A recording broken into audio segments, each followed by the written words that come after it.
Nah, tantangan zaman Mas Gun dengan zaman sekarang itu kan beda ya. Dulu di Brede langsung mati.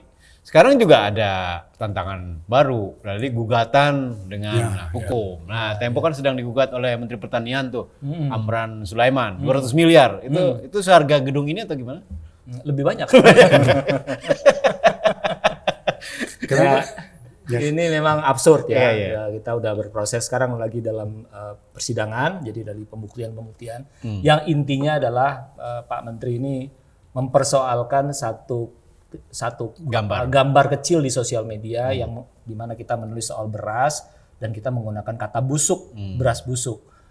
Yang diharapkan adalah beras rusak gitu. Itu aja kita bisa berdebat apa itu busuk dan apa itu rusak, bisa berdebat, tapi dia nggak mau. Lalu kemudian Undang-Undang 40 mengharuskan mereka yang protes pergi ke Dewan Pers dan kita sudah dimediasikan oleh Dewan Pers, dan betapapun mungkin di sana sini kita nggak setuju dengan keputusan Dewan Pers, manakala itu diputuskan kita jalanin semua, mengoreksi, minta maaf dan sebagainya. Nah, begitu itu semua sudah dijalankan, gugatan perdatanya masuk. Gugatan perdatanya masuk yang menggugat 200 miliar itu. Itu masih berlaku? Sebetulnya dia tidak ada larangan untuk masuk ke dalam itu. Tapi nanti mestinya Dewan Pers bisa mengatakan bahwa ini sudah selesai di Dewan Pers. Dan dalam Undang-Undang 40 itu kalau sudah selesai di Dewan Pers, ya selesai di Dewan Pers. Nggak boleh lagi ikut-ikutan di mana-mana. Karena kalau tidak, kebebasan persnya akan terganggu kan. Nah, itu yang sekarang sedang berproses. Jadi saya kira usaha-usaha untuk mengganjal kemerdekaan pers atau paling tidak mengganggu itu nggak pernah selesai gitu. Nggak ada. Saya orang yang nggak terlalu yakin bahwa di setiap rezim itu orang happy dengan kebebasan pers, happy dengan Tempo, enggak gitu ya. Bahkan ketika presidennya teman sendiri pun pasti ada dresulunya. Siapa presiden teman sendiri? Ya semua. Kan berteman semua kita. Ya memang sebetulnya hasil yang luar biasa dari reformasi adalah kebebasan pers, desentralisasi, terus anti korupsi, ya itu jelas saya dulu. Ini rasialisme, itu bagus.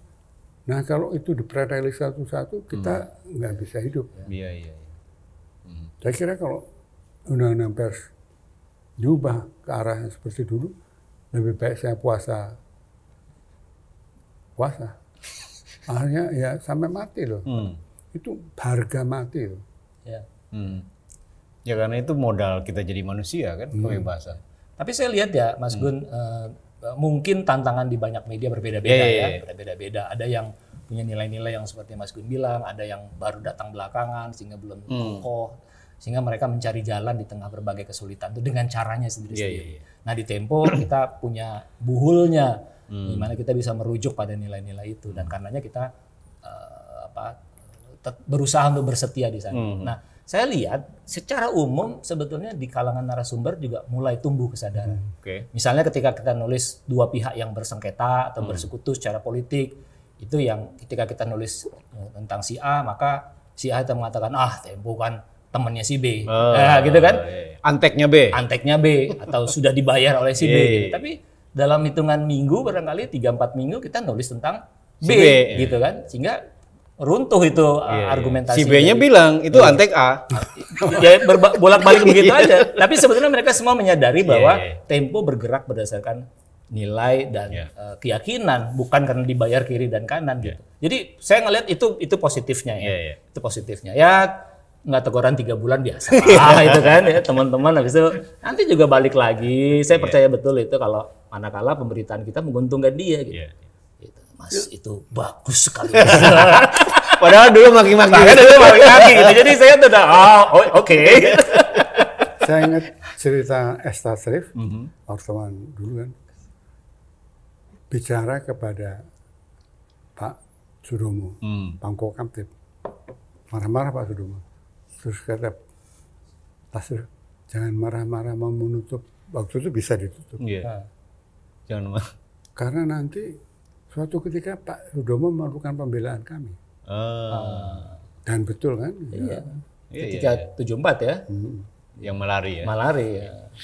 Iya, kata George Orwell kan berita itu itu sesuatu yang tidak ingin dicetak oleh orang-orang kan. Karena tadi begitu dicetak dia ada orang yang happy dengan informasinya, tapi juga ada yang tidak happy. Jadi lebih baik nggak usah dicetak aja. Karena itu memang tadi betul kebebasan pers itu tidak membuat kita happy, tapi itu jadi apa kita butuhkan untuk percakapan kemanusiaan ya. Yang penting untuk dipikirkannya itu dengan sosial media yang semua orang ngomong bisa seenaknya itu bagaimana kita harus memikirkan itu. Iya. Kita kan tidak berhak dan tidak sebaiknya menutup itu. Tapi apalagi dengan artificial intelligence itu bagaimana itu perlu dipikirkan. Ya tugas wartawan lah untuk memverifikasi semua informasi kan. Ya itulah gunanya media gitu maksudnya. Gunanya wartawan. Memang persoalannya dengan sosial media dan berita cepat itu membuat wartawan itu sekedar menampung ludahnya narasumber. Itu yang saya kira mesti kita pikirkan dan perbaiki bersama ya. Jadi nggak ada tapi nggak banyak yang menyerap, mendiskusikan sebelum terbit. Jadi semua itu cuma saya pernah lihat itu misalnya seorang wartawan yang bertanya kepada apa pendapat Bapak? Pendapat yang mana? Ya pendapat Bapak. Yang dicari quotation gitu. Dia nggak tahu persoalannya apa.